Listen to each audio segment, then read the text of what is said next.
21 अप्रैल 2021 के current affair करेंगे इस क्लास में। उसके बाद हम क्वेश्चन करेंगे। आज ये सब टॉपिक कवर करेंगे। फर्स्ट टॉपिक है अपना value of Doge coin crypto currency increases.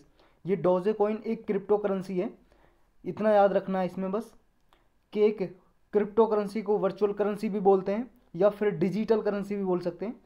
ये करेंसी ऐसे नहीं है जैसे रुपया आपके पास 10 रुपये का नोट, 20 का, 50 का नोट होगा, ऐसा कोई फिजिकल करेंसी नहीं है। ये सिर्फ कंप्यूटर पे करेंसी होती है, इंटरनेट पे। तो ये न्यूज़ में है अभी। इस तरह की पहले भी करेंसी है, जैसे बिटकॉइन है, इथेरियम है। तो इसके अभी न्यूज़ में क्यों है ये Doge coin crypto currency started की गई थी 2013 में इंटरनेट पे ही। ये डोजे मेमे पे बेस्ड है और एज ए फन के रूप में स्टार्ट की गई थी, लेकिन अभी इसकी जो वैल्यू है वो इंक्रीज हो गई है। लगभग $35 बिलियन के डोजे कॉइन हो गए हैं, इसलिए न्यूज़ में है। ये किसने क्रिएट की थी? एक सॉफ्टवेयर इंजीनियर हैं जी, दो, बिली मार्कस और जैक्सन पालमेर। इन दोनों ने मिलकर इसको क्रिएट किया था, बनाया था। देखो बिटकॉइन की जो वैल्यू है वो फिक्स है, मैक्सिमम $21 मिलियन तक ही वो हो सकती है और ये 2040 तक इसकी वैल्यू इतनी पहुंच जाएगी बिटकॉइन की।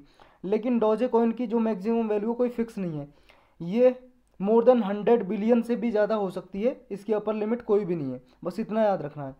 बस इसमें मैक्सिमम लिमिट क्या होगी नहीं होगी इसे भले याद भी ना रहे, इतना याद रहना चाहिए। डोजे कॉइन, इथेरियम और ये बिटकॉइन, ये क्रिप्टो करेंसी हैं, डिजिटल करेंसी या हिडन करेंसी बोल सकते हो आप।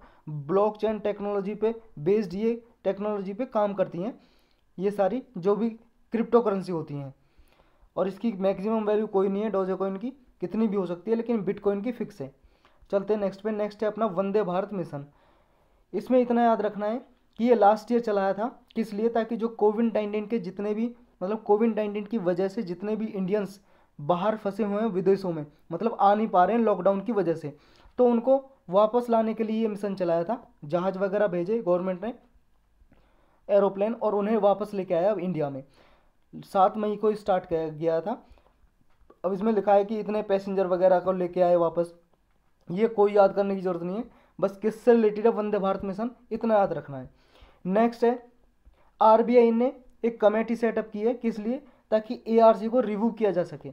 एआरसी क्या है? Asset reconstruction company. इसे बैड कंपनी भी बोल सकते हो आप, बैड बैंक भी बोल सकते हो। बैड बैंक क्या होते हैं? बैड बैंक और एआरसी जानेंगे अभी हम। ये जो कमेटी बनाई है उसके हेड होंगे जी सुदर्शन सेन। सुदर्शन सेन चेयरमैन होंगे जो आरबीआई ने कमेटी बनाई है, ताकि असेट रिकंस्ट्रक्शन कंपनीज को रिव्यू कर सके इनकी वर्किंग को, और फाइनेंशियल सेक्टर से जो इकोसिस्टम है उसको इम्प्रूव किया जा सके।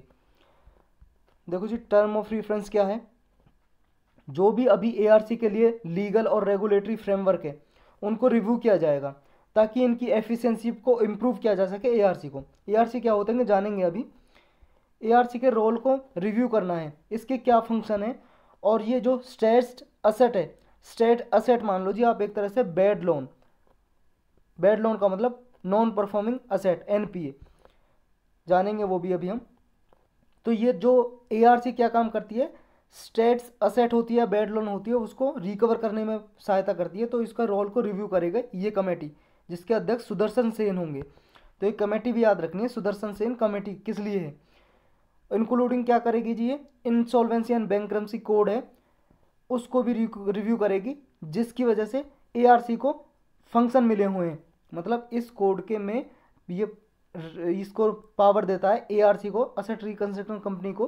तो इसको भी रिव्यू करेंगे, और सिक्योरिटी रिसिप्ट के लिए ट्रेडिंग और लिक्विडिटी को इम्प्रूव करने के लिए सजेशन देगी ये कमेटी।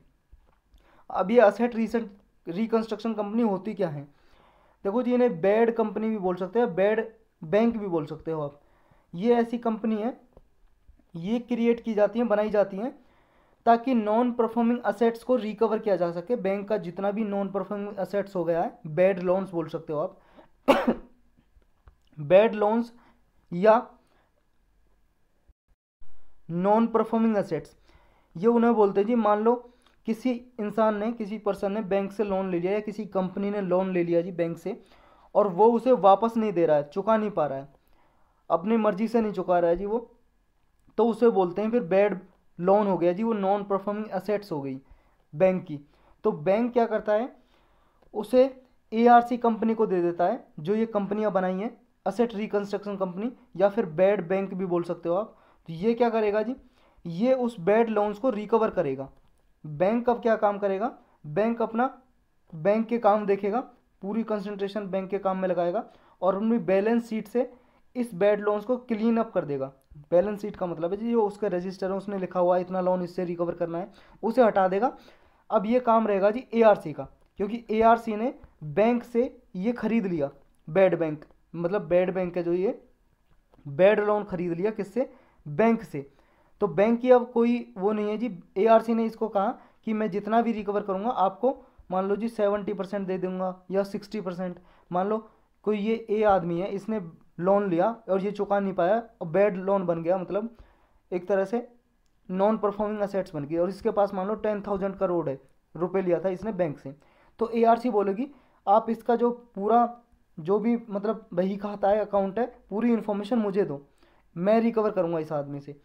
तो ये रिकवर करने पे ध्यान देंगे जी बैंक अपना, फिर बैंक के जो भी डिपॉजिट और लोन देने का काम होता है जी वो अपना कार्य देखेंगे, क्योंकि सारा ध्यान हट जाएगा बैड लोन्स को रिकवर करने में जो बैंक लगाता है। इसलिए एक कंपनी बनाई थी ARC, असेट रिकंस्ट्रक्शन कंपनी। ये कंपनी RBI के पास रजिस्टर होते हैं जी ARC, जिन्हें आप बैड बैंक भी बोल सकते हो। एक एक्ट बनाया था 2002 में गवर्नमेंट ने, सरफाइसी एक्ट बोलते हैं इसे शॉर्टकट में, या securitization and reconstruction of financial assets and enforcement security interest act बोल सकते हो आप, 2002 में बनाया था ये। इसके थ्रू ही ये ARC क्रिएट की जाती हैं, असेट रिकंस्ट्रक्शन कंपनी। कौन से एक्ट के थ्रू, सरफाइसी एक्ट के थ्रू। ये हेल्प करती हैं जी बिना इंटरवेंशन ऑफ कोर्ट के, मतलब कोर्ट कोई हस्तक्षेप ना करे उसके बिना ही सरफाइसी एक्ट कहता है कि ये बैड असेट्स को रिकवर करने के लिए ये कंपनी बनाई जाएंगी ARC, और ये लोन को रिकवर करेंगी। तो RBI इनको रेगुलेट करता है जी, कोई नियम वगैरह बनाने हो तो ARC के लिए RBI को भी ये पावर मिली हुई है सरफाइसी एक्ट से। इनकी ज़रूरत क्या पड़ी जी, एक तो इनकी ARC की ज़रूरत इसलिए पड़ी थी क्योंकि जो बैंक का जो बैड लोन्स है वो बढ़ता जा रहा था, इंक्रीज हो रहा था, और जो बैंक के अपना सारा कंस्ट्रेशन मतलब सारा कंसंट्रेशन जो इतना भी ध्यान है बैड लोन को रिकवर करने में लगा रहे थे, तो उनका जो और भी बिजनेस है वो भी ठप हो रहा था। तो उसको ये सबको रोकने के लिए ये क्रिएट किए गए जी ARC, या बैड बैंक बोल सकते हो आप। फिर इनकी कैपिटल कितनी ज़रूरत होती है जी ARC को खोलने के लिए, मानो कोई असेट रिकंस्ट्रक्शन कंपनी खोलना चाहता है या बैड बैंक बोल सकते हो आप, तो कितनी चाहिए। ये सरफाइस एक्ट में अमेंडमेंट किया 2016 में, उसके थ्रू इनकी जो मिनिमम नेट ऑन्ड फंड होना चाहिए इनके पास वो 2 करोड़ रुपीज़ होने चाहिए जी ARC खोलने के लिए।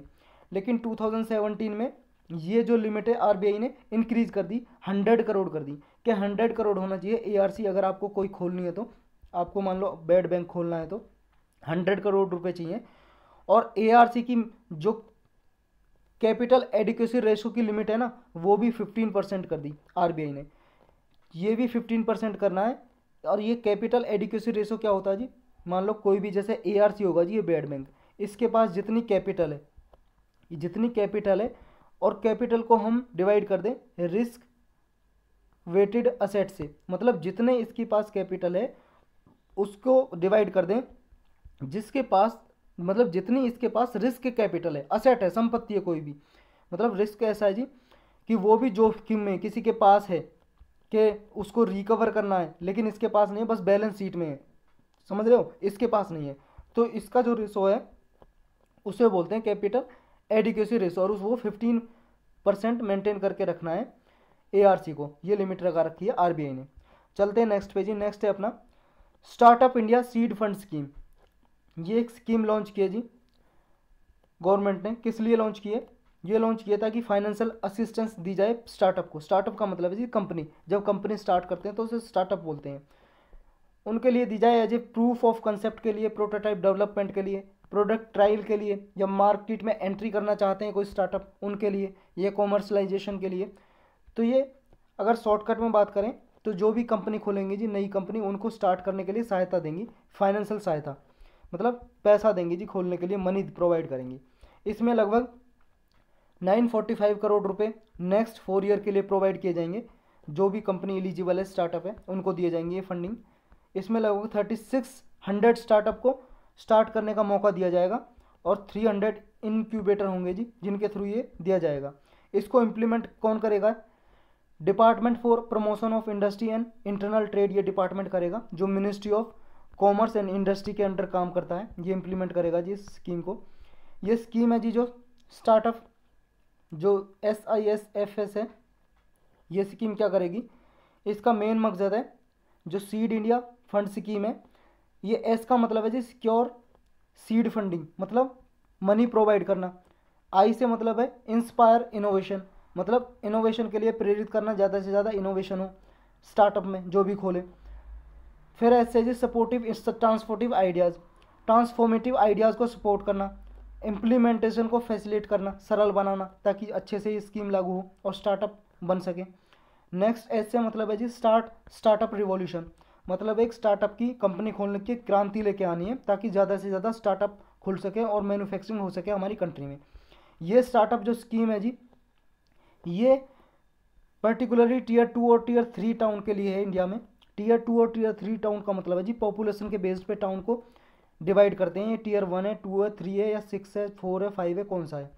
तो टीयर 2 और टीयर 3 टाउन में ये इम्प्लीमेंट होगी। नीड क्या है जी इस स्कीम की, ऐसी ज़रूरत क्या है? ज़रूरत यही है जी कैपिटल की अवेलेबिलिटी होगी स्टार्टअप के लिए, इंटरप्रेन्योर्स के लिए, मान लो कोई उद्योगपति अपना बिजनेस चलाना चाहता है उसके लिए कैपिटल उपलब्ध होगी, यानी कि मनी उपलब्ध होगी। जो भी मान लो स्टार्टअप जब चलती है जी, जो फंड देता है स्टार्टअप को कोई कंपनी देती है मान लो, तो उसको बोलते हैं एंजल इन्वेस्टर। एंजल इन्वेस्टर वो से बोलते हैं जब कंपनी स्टार्ट हो रही होती है और वो उसमें इन्वेस्ट करता है, उसका शेयर खरीदता है, जब वेंचर कैपिटल प्रोवाइड होती है जी उसे। लेकिन ये सब कुछ प्रोवाइड करने के लिए किसी स्टार्टअप को, मान लो ये कंपनी ए है, स्टार्टअप स्टार्ट होने वाली है, और ये भी बी कंपनी है, ये वेंचर कंपनी है, आपको मान लो एंजल इन्वेस्टर है, ये मान लो इसका शेयर खरीदना चाहता है, तो इनको बोलते हैं एंजल इन्वेस्टर जो स्टार्टअप कंपनी को सहायता देते हैं। लेकिन ये भी सहायता कब देते हैं? प्रूफ ऑफ कंसेप्ट पे, कोई प्रूफ होना चाहिए, हाँ कंपनी डूबेगी तो नहीं, चलेगी या नहीं चलेगी, तभी ये देते हैं। या फिर बैंक कोई लोन प्रोवाइड करता है तो जी वो देता है एसेट बेस्ड एप्लीकेंट को।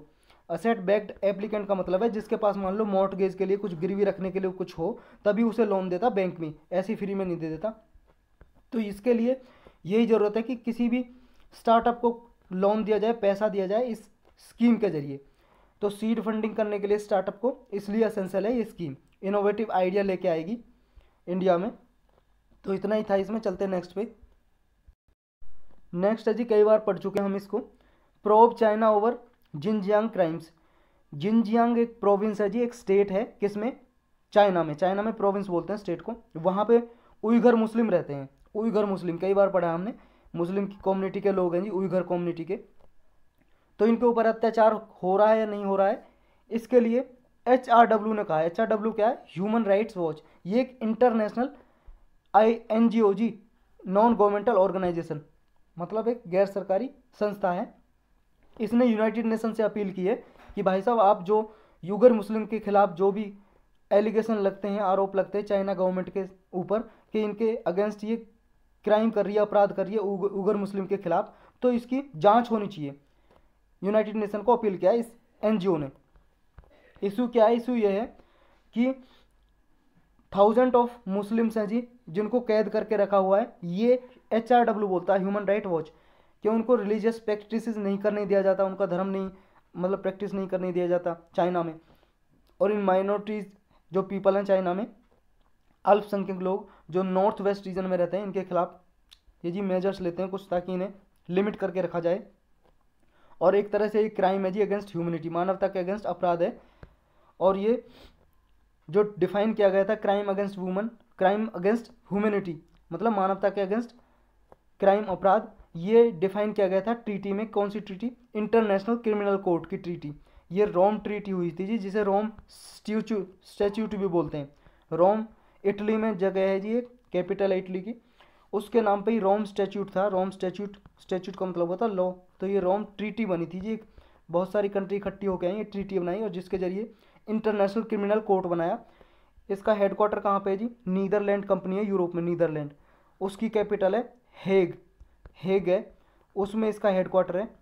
क्या इसका चाइना और इंडिया मेंबर है? नहीं जी, बिल्कुल चाइना और इंडिया मेंबर नहीं है, यही इसका इशू है। देखो चाइना इस ट्रीटी पे का पार्ट ही नहीं है, रोम स्टैट्यूट का, और इंटरनेशनल क्रिमिनल कोर्ट का पार्ट नहीं है चाइना। तो चाइना के ऊपर कोई टेरिटोरियल जुरिस्डिक्शन नहीं बनता इंटरनेशनल क्रिमिनल कोर्ट का कि वो जांच करे। और चाइना आपको पता है यूनाइटेड नेशन का सिक्योरिटी काउंसिल का परमानेंट मेंबर भी है। तो कोई भी मान लो जी अगर इसके अगेंस्ट कोई रिजोल्यूशन लाया जाता है यूनाइटेड नेशन में तो उसके ऊपर वीटो लगा सकता है, क्योंकि वीटो पावर होती है जो परमानेंट मेंबर होते हैं यूनाइटेड नेशन में। यूनाइटेड नेशन में आपको पता है ना परमानेंट 5 यूएनएससी में, यूनाइटेड नेशन सिक्योरिटी काउंसिल इसका ये एक ऑर्गन है यूनाइटेड नेशन का, 6 ऑर्गन है उनमें से एक है। इसके 5 परमानेंट मेंबर होते हैं और 10 नॉन परमानेंट होते हैं। नॉन परमानेंट होते हैं जी हर 2 साल में इनको इलेक्ट किया जाता है, लेकिन परमानेंट ये परमानेंट ही होते हैं जी हमेशा के लिए। तो ये वीटो कर सकता है अगर इसके लिए इसके अगेंस्ट चाइना के अगेंस्ट कोई रिजोल्यूशन लाए।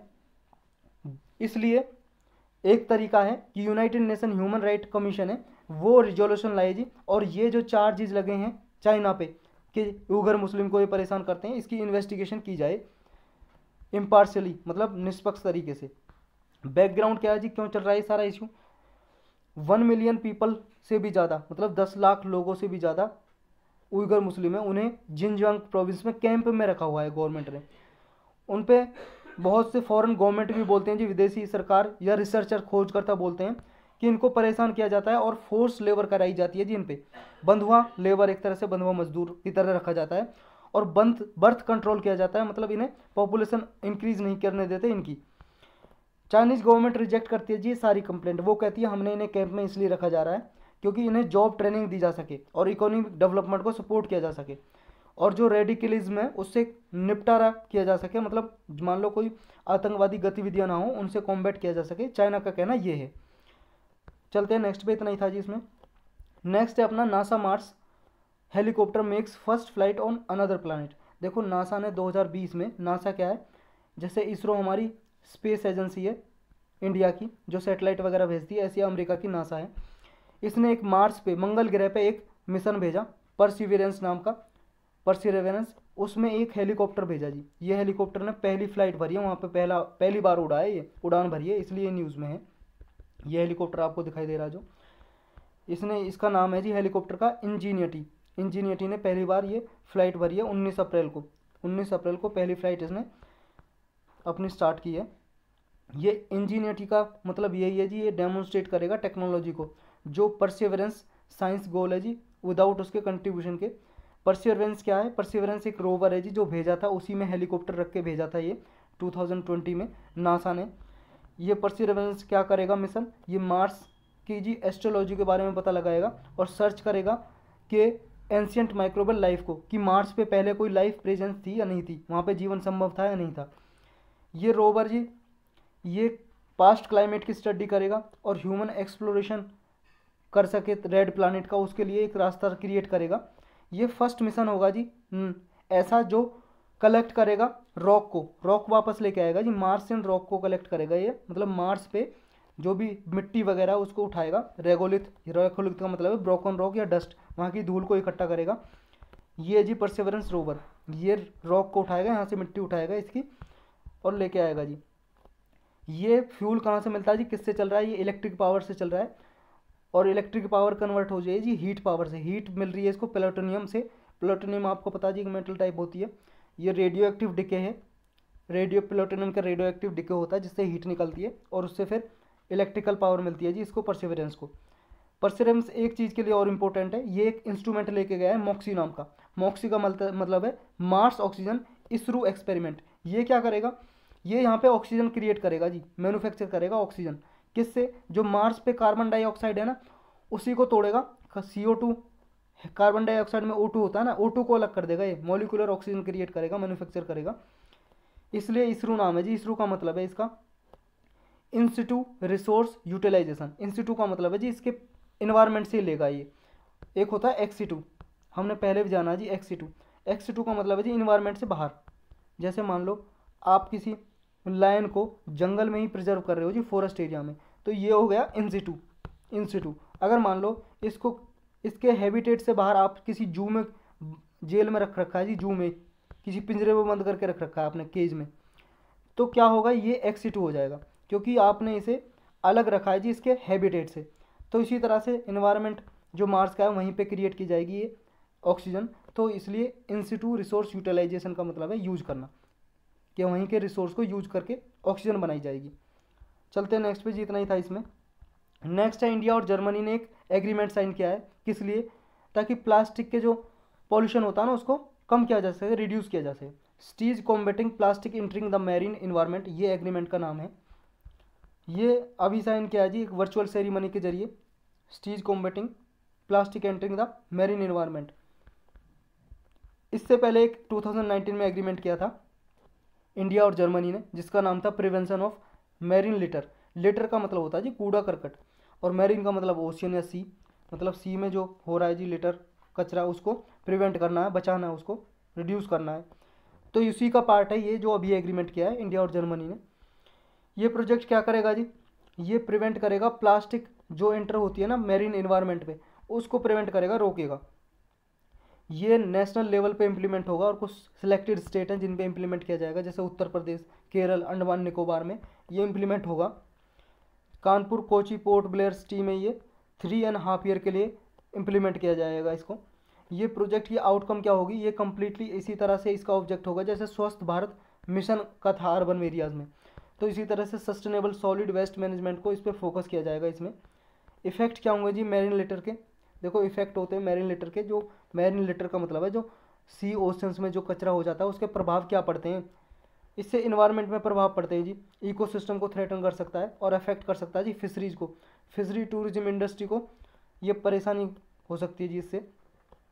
मान लो प्लास्टिक जाएगी फिश के पेट में तो मर जाएगी ना जी, तो ये नुकसान होता है इससे।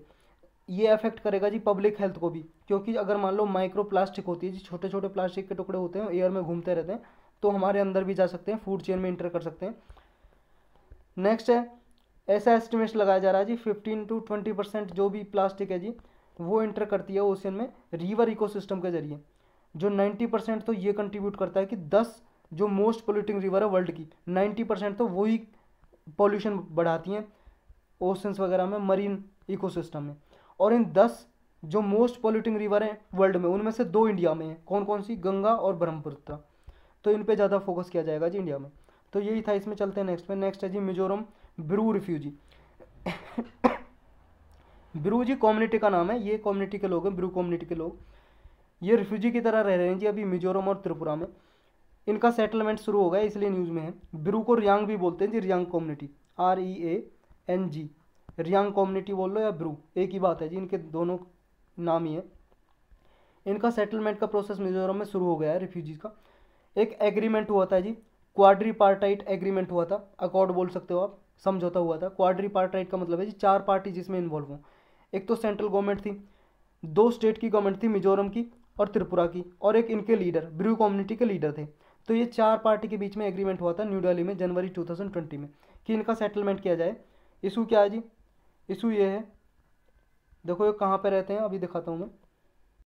ये मैप देखो जी आप, ये अपना हिंदुस्तान, यहाँ पे ये मिजोरम दिखाई दे रहा है आपको, ब्लैक ब्लैक वाला, ये अब बड़े में देखो मिजोरम। इधर म्यांमार से बॉर्डर लगाता है मिजोरम। मिजोरम की 3 डिस्ट्रिक्ट है जी, मामित, कोलासिब और लुंगलई। और यहाँ पे त्रिपुरा में कैंप लगा हुआ है इनका, रिफ्यूजी कैंप, यहाँ पे रहते हैं जी ये त्रिपुरा मिजोरम में, और कुछ असम के पार्ट में भी ये रहते हैं ये कम्युनिटी। बैकग्राउंड क्या है जी, ब्रू और रियांग कम्युनिटी क्या है जी, इनके बीच में मतलब मिजोरम और असम और त्रिपुरा के मोस्ट पार्ट में रहते हैं जी ये ब्रू और रियांग कम्युनिटी। ये त्रिपुरा में इन्हें PVTG बोला जाता है, मतलब पर्टिकुलरली वर्ल्डेबल ट्राइबल ग्रुप में ये कैटेगराइज किए गए हैं। PVTG क्या होते हैं जी वो आपको जानना है तो आप देख सकते हो सिंपल CSC पे क्लिक करके, और आप अदर इम्पोर्टेंट वाली जो प्लेलिस्ट है उसमें जाके लेक्चर देख सकते हो, 2 से 3 मिनट का लेक्चर है। PVTG मैं शॉर्टकट में बता देता हूँ।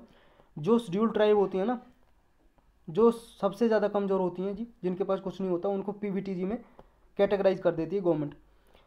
ये मिजोरम में जी इनका टारगेट ये था, टारगेट ग्रुप में मिजोरम से इनको भगा दिया गया, इनके साथ मतलब अत्याचार हुआ।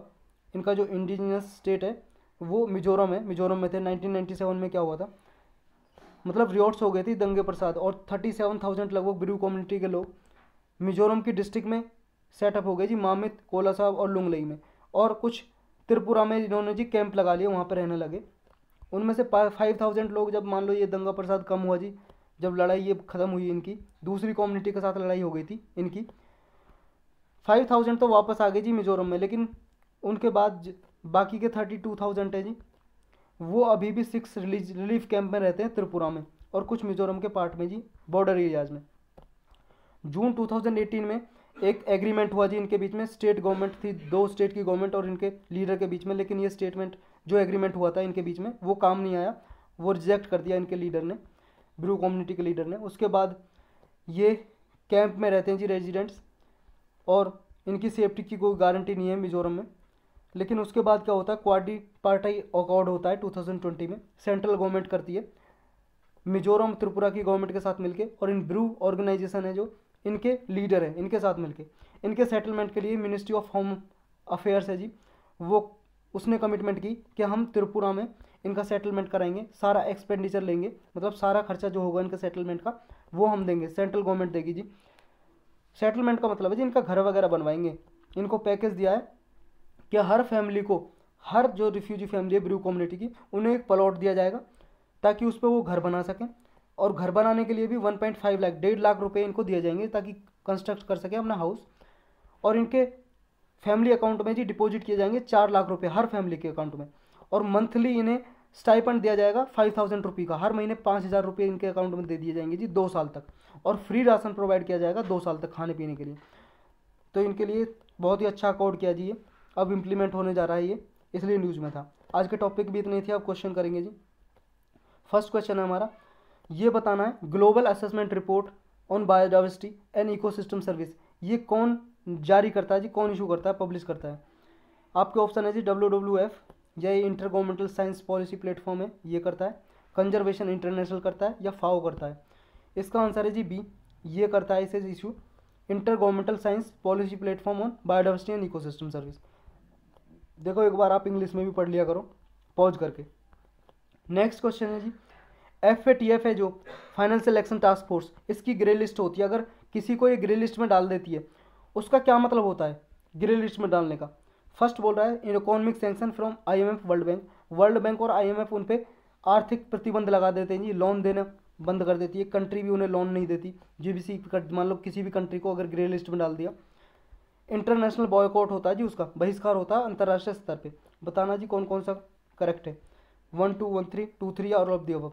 देखो जी all of the above correct है, जब किसी को कंट्री को ग्रे लिस्ट में डाल देती है FATF आपको पता ही होगा 1899 में बनी थी जी, 1989 में, 1989 में। ये एक ऑर्गेनाइजेशन है जिसका इंडिया भी मेंबर है। ये टेररिस्ट को फंडिंग जाती है जो, और मनी लॉन्ड्रिंग होती है, उसको रोकने का काम है, कई बार हमने पढ़ा जी करंट अफेयर में। चलते हैं नेक्स्ट पे। नेक्स्ट कुछ स्टेटमेंट दी हुई है, आपको करेक्ट बताना। पहली स्टेटमेंट करिए कि पार्लियामेंट्री डेमोक्रेसी में, इसमें क्या होता है जी, पार्लियामेंट्री डेमोक्रेसी या कैबिनेट फॉर्म ऑफ गवर्नमेंट, इसमें बेसिक, ये दोनों ही हमारे कॉन्स्टिट्यूशन का बेसिक स्ट्रक्चर का पार्ट है दोनों, कैबिनेट फॉर्म ऑफ गवर्नमेंट और पार्लियामेंट्री डेमोक्रेसी। नेक्स्ट बोल रहा है कि एक बैलेंस्ड फेडरल स्ट्रक्चर, ये क्या करता है, स्टेट इंजॉय करता है फ्रीडम इसके जरिए बैलेंस्ड फेडरल स्ट्रक्चर में, तो विदाउट एनी सेंट्रल गवर्नमेंट के इंटरफेरेंस के, ये अपने एक्सक्लूसिव स्टेट का एक्सक्लूसिव डोमेन होता है जिसमें वो लॉ बना सकता है और काम कर सकता है इंडिपेंडेंटली सेंटर से। आपको बताना जी करेक्ट कौन सा है, पहला, दूसरा, दोनों, दोनों गलत। देखो जी दोनों बिल्कुल करेक्ट हैं, सी आंसर हो जाएगा। पार्लियामेंट्री डेमोक्रेसी और cabinet form of government basic structure का पार्ट है। बेसिक स्ट्रक्चर क्या होता है जी, इस पर लेक्चर बना हुआ आप देख सकते हो पॉलिटी की प्लेलिस्ट में जाके, और दूसरा भी बिल्कुल सही है जी। नेक्स्ट है जी, कंसीडर द फॉलोइंग स्टेटमेंट, कुछ स्टेटमेंट दी हुई है जी, आपको करेक्ट बताना है। पहली स्टेटमेंट कह रही है, ये हमने करंट अफेयर में कंप्लीट किया हुआ है। पहली कह रही है carbon neutrality refers to achieving net zero carbon dioxide emission. Carbon neutrality का मतलब है कि वो net zero carbon dioxide emission को अचीव करना। Carbon neutrality can be achieved only by eliminating carbon dioxide emission altogether. दूसरी कह रही है कि कार्बन जो न्यूट्रलिटी है उसको तभी अचीव किया जा सकता है जब कार्बन डाइऑक्साइड है जो CO2 है, गैस है, इसको बिल्कुल ही इन्वायरमेंट से एलिमिनेट कर दिया जाए, मतलब रिमूव कर दिया जाए, इन्वायरमेंट में हो ही ना। नेक्स्ट कह रही है renewable energy always produce zero carbon emission. जो रिन्यूएबल एनर्जी होती है जी, नवीनीकरण ऊर्जा, जैसे सोलर एनर्जी हो गई या विंड एनर्जी हो गई, ये हमेशा जीरो कार्बन इमिशन प्रोड्यूस करती हैं, मतलब कुछ भी इनसे 0% ही कार्बन इमिशन होता है हमेशा। आपको बताना जी कौन सा करेक्ट है, पहला 1 3 2 3 या ऑल ऑफ द अबव। देखो जी तीसरा बिल्कुल गलत है, जहाँ 3 है काट दो, क्योंकि ऑलवेज ऐसा नहीं है कि हर जीरो इमिशन हो, कुछ इमिशन तो इनसे भी होता है कि करने के लिए, क्योंकि उनके लिए भी फ्यूल तो चाहिए ना जी, स्टेटमेंट, तो ये गलत हो जाती है। तो बी सी डी कट जाएगा 3 की वजह से। दूसरा भी गलत है। दूसरा इसलिए गलत है क्योंकि कार्बन न्यूट्रलिटी का मतलब ये होता है जो फर्स्ट स्टेटमेंट में कहा गया है कि जितना कार्बन आप इमिट करो उतना एब्जॉर्ब भी कर लो, फॉरेस्ट एरिया क्रिएट करके या कुछ टेक्नोलॉजी से, समझ गए। तो फर्स्ट यहाँ पे सही हो जाएगा ए। नेक्स्ट क्वेश्चन है जी अपना, ocean acts as a large carbon sink on earth due to. Ocean क्या है जी, कार्बन सिंक की तरह काम करता है, मतलब कार्बन डाइऑक्साइड को ये एब्जॉर्ब करता है ओशियन। किसके कारण करता है? क्योंकि इसका एरिया बहुत ही ज़्यादा है, या फिर इसमें जो फाइटोप्लैंक्टन मिलते हैं जी, सी ग्रास वगैरह, जो घास वगैरह मिलती है, उसकी रिच पॉपुलेशन है जी। नेक्स्ट है जी कि जो पार्शियल प्रेशर डिफरेंस है कार्बन डाइऑक्साइड का बिटवीन सी वाटर और एयर, उसकी वजह से ocean as a large carbon sink की तरह काम करता है, मतलब कार्बन को एब्जॉर्ब करता है। आपको बताना जी कौन सा सही है, ए बी सी या D, all of the above. जी हाँ, बिल्कुल ऑल ऑफ द अबव है, डी सारे ही सही हैं। सारे ऑप्शन की वजह से इसे लार्ज कार्बन सिंक समझा जाता है ओशियंस को। नेक्स्ट है अपना, which of the following clearly show the importance of carbon dioxide in earth atmosphere. आपको बताना जी कार्बन डाइऑक्साइड की अर्थ के एटमोसफेयर में क्या इंपॉर्टेंस है। पहली कह रही है ये प्लांट्स की ग्रोथ के लिए इंपॉर्टेंट होती है CO2, क्योंकि प्लांट अपना खाना बनाते हैं। नेक्स्ट कह रही है ये मोस्ट अबेंडेंट है नाइट्रोजन और ऑक्सीजन के बाद एटमॉस्फेयर में, मतलब वातावरण में नाइट्रोजन और ऑक्सीजन गैस के बाद थर्ड जो मोस्ट अबेंडेंट है मिलती है वो कार्बन डाइऑक्साइड है। थर्ड बोल रही है जी ये एब्जॉर्ब करती है जी हीट को डायरेक्टली, जो सन से आ रही होती है ना, इनकमिंग सन रेज आ रही होती हैं, उनको क्या करती है, डायरेक्टली एब्जॉर्ब करती हैं, जिससे क्या है प्लानेट को मतलब वार्म करती है जी, जिसकी वजह से जो ग्रह हमारा गर्म हो जाता है अर्थ। आपको बताना जी करेक्ट कौन सा है, पहला, दूसरा, तीसरा, 1 3 या ऑल ऑफ द अबव। देखो जी तीसरा ही गलत है। क्यों? क्योंकि ये इनकमिंग जो सोलर रेडिएशन आ रही होती हैं उनको एब्जॉर्ब नहीं करती हैं डायरेक्टली, ये करती हैं जी जब ये टकरा के अर्थ से वापस जा रही होती हैं, जिनको बोलते हैं टेरेस्ट्रियल रेडिएशन, इनको ये एब्जॉर्ब करती है CO2, कोई भी ग्रीन हाउस गैस है जो अर्थ से लौट के वापस जा रही होती है। तो इसमें कहा है डायरेक्टली सन से आ रही होती है उनको एब्जॉर्ब करता है, गलत हो जाएगा। और 3 निकालती हमारा आंसर आ जाएगा ए। दूसरा भी गलत है जी, इसमें कहा है ये नाइट्रोजन ऑक्सीजन के बाद सबसे ज़्यादा वातावरण में मिलती है, बिल्कुल गलत बात है। सबसे ज़्यादा नाइट्रोजन मिलती है, फिर ऑक्सीजन मिलती है, ये लगभग 78%, ये लगभग 20% वातावरण के एयर में जी, एटमॉस्फेयर में। उसके बाद मिलती है वाटर वेपर मिलता है जी, मतलब मॉइस्चर। उसके बाद आर्गन मिलता है जी आपका आर्गन। उसके बाद CO2 आती है जी कहीं 0.03 और ये 0.93% होता है जी, ये 0.03% होता है और कार्बन डाइऑक्साइड एटमॉस्फेयर में। ये 0.03% भी पूछ लिया था एक बार किसी PCS एग्जाम में, तो ये भी याद रखना आपको। नेक्स्ट बताना जी जियो इंजीनियरिंग टेक्नोलॉजी है वो क्लाइमेट चेंज के किस अफेक्ट को टैकल करने में काम आती है, ये बताना आपको। आपके ऑप्शन है artificial tree that pull the CO2 from the atmosphere using plastic polymers. ये आर्टिफिशियल ट्रीज होते हैं जी, वो क्या करते हैं CO2 को एटमॉस्फेयर से हटाने में काम करते हैं प्लास्टिक पॉलीमर्स को यूज़ करके। नेक्स्ट कह रही है कि लार्ज क्वांटिटी ऑफ लाइम अगर ओशन में ऐड कर दिया जाए, ओशन वाटर में, तो ये क्या है CO2 को जो एब्जॉर्प्शन है उसको इंक्रीज कर देंगे, मतलब ज़्यादा से ज़्यादा CO2 को एब्जॉर्ब करेगा ओशन। नेक्स्ट कह रही है जो अनपेंड शिप हैं जी अगर उनकी इंक्रीज कर दिया जाए तो ये ओशन अबव ओशन क्लाउड क्या करेंगे, ये स्प्रे करेंगे जी by spraying sea water into the air. इसकी वजह से क्या है कार्बन वगैरह कम होगा जी।